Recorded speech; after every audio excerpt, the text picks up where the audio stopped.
YouTube, it's Corinne, and today I'm going to talk to you about staying safe when you're a traveler, a female traveling alone. And because a lot of people tell me that they want to travel, but they're afraid to do it alone.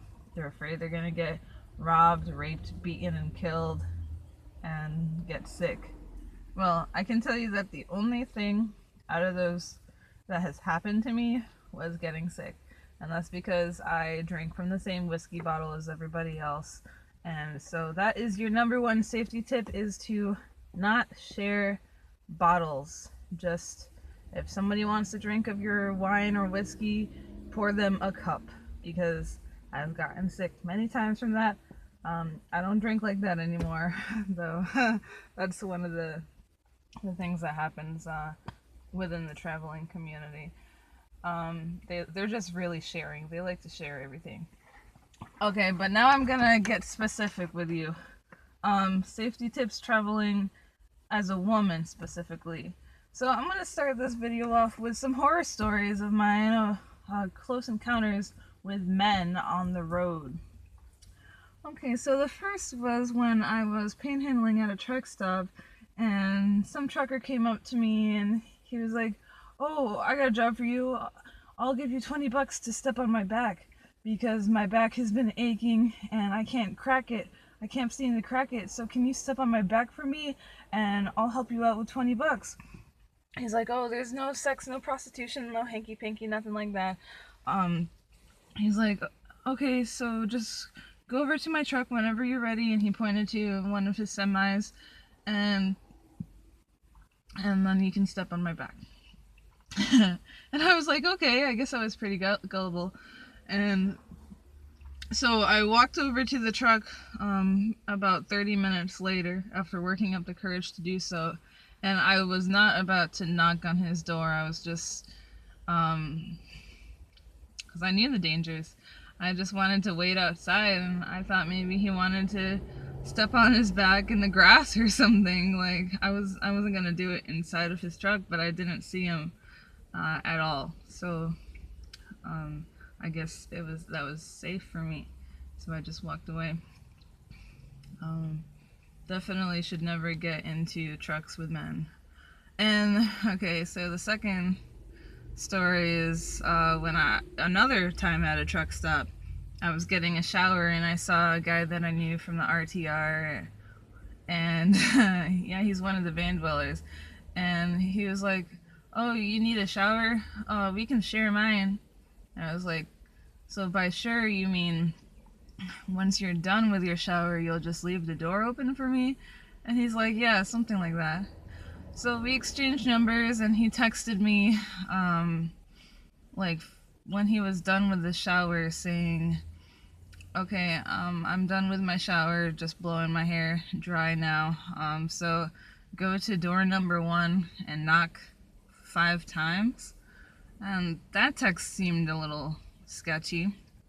So after working up the courage, I went over to door number 1 and I knocked 5 times, and out pops his head, and he was like whispering, "Come in, come in."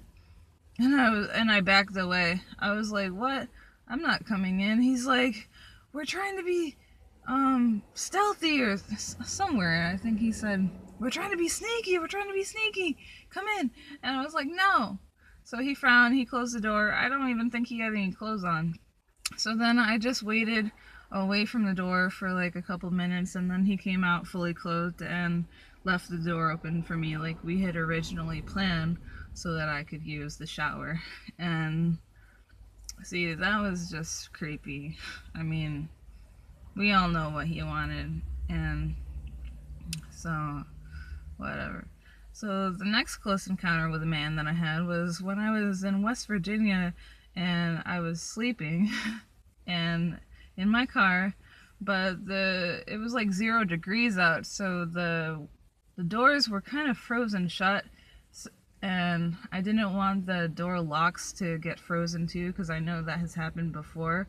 So I just kind of left my doors unlocked, and I was in a hotel parking lot, so I didn't think that would be too unsafe to leave my doors unlocked. But then in the middle of the night, my door started opening, So I jumped up like all panicked and scared, and I started screaming, "Oh my God, what the fuck?"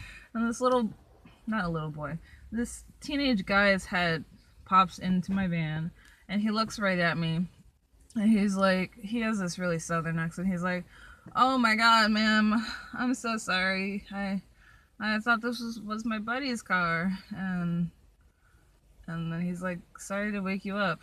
And then he backed out of the van and closed the door. And I told my van dweller friends about that, and they said they thought it was a robbery. Well, I guess so. Maybe it was an unarmed robbery, and that's why he was as afraid as I am. But so some tips for you staying safe on the road is: don't get in trucks with men, don't get into shower rooms with men, and lock your car doors at all times. You should also just be aware of your surroundings. Don't walk alone at night. I mean, if it's a busy, crowded area, that's fine, but try to avoid dark alleyways. And maybe carry a small weapon on you, like a pocket knife or wasp spray, I heard is good. And keep that pocket knife sharpened too. Because I know I use mine to cut vegetables. Oh, let me show you it. You gotta get a good one that can deploy very quickly. Oh, where is it? Oh, it's in the back. Oh well. Yeah, you want to get a good pocket knife that will deploy